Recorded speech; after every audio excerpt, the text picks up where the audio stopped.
The city was alive with chaos, the air thick with tension as I stormed through the street, a tempest of fury and frustration. My day had been a relentless assault. Meetings that felt like interrogations, condescension dripped from every word spoken to me. Each step I took was fueled by the simmering rage curling in my gut, twisting like a coiled snake ready to strike. Then she appeared, a woman cloaked in arrogance, her laughter cutting through the air like glass.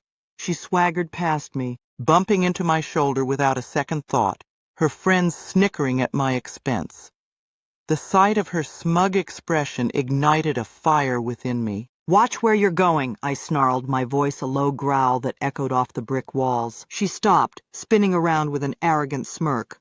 "Oh, please, you think you can talk to me like that?" Her condescension was like a slap in the face, a challenge I couldn't ignore. I stepped forward, my fists clenching at my sides. "You think you're so much better than everyone else? You're nothing!" Her laughter was a cruel melody, and I felt my composure slipping. "You need to relax. Sweetheart, maybe you should learn how to take a joke." Joke? It was like a match to gasoline. "You want a joke?" I hissed, adrenaline coursing through my veins as I lunged at her, grabbing her shirt and pulling her toward me. The crowd around us began to close in, their eyes gleaming with excitement, hungry for the spectacle about to unfold. "Let go of me, you psycho!" she spat, shoving me hard. I stumbled but quickly regained my footing, my heart pounding with a primal intensity. The world around us blurred. This was no longer just a petty argument, it was a fight for dominance, a battle for respect. I swung first, my fist connecting with her jaw with a satisfying crack.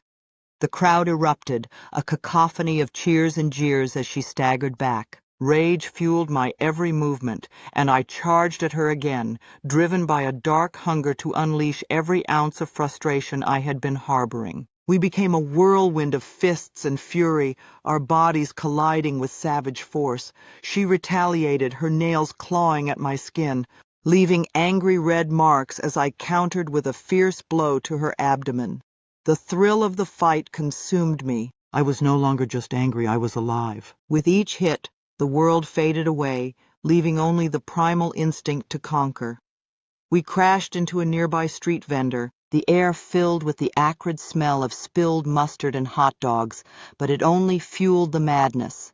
Laughter mixed with screams echoed around us, the crowd a frenzied mob reveling in our chaos. The fight escalated, neither of us willing to back down. I could feel the heat radiating off her body, our breaths mingling in the tense air. But then, in a moment of unexpected clarity, I saw the wildness in her eyes, a reflection of my own darkness. We paused, panting, our bodies aching, but the rage still simmered beneath the surface. "You think this is over?" I spat, a sinister smile creeping onto my lips. "Not by a long shot," she hissed back, the fire igniting once more. But as we stood there, the madness around us faded into a haunting silence, and I realized the fight was no longer just between us. It was a battle of wills, a sinister dance of fury and pride that neither of us was willing to surrender. In that twisted moment, I understood.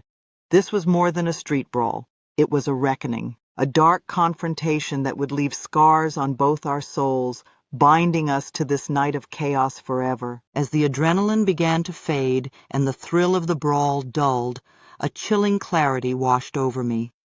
I was done with this absurd dance of chaos. It was time to end it with a decisive blow. With a sudden surge of determination, I lifted my foot and ruthlessly drove it into her stomach, the impact resonating with a satisfying thud. The air flew from her lungs as she crumpled to the ground, gasping for breath. I looked down at her, a feral growl escaping my lips. "Do you know who I am?" I demanded, my voice low and dangerous. "Take a good look at this face. The next time you see me, you had better put some respect on my name." With that, I brushed off my fur coat, the luxurious fabric falling back into place, and retrieved my designer handbag that had fallen during the scuffle. I felt an intoxicating calm wash over me as I turned away, striding confidently down the street, leaving her writhing in pain on the pavement. The world continued around us, but in that moment, I was untouchable, a queen reclaiming her throne.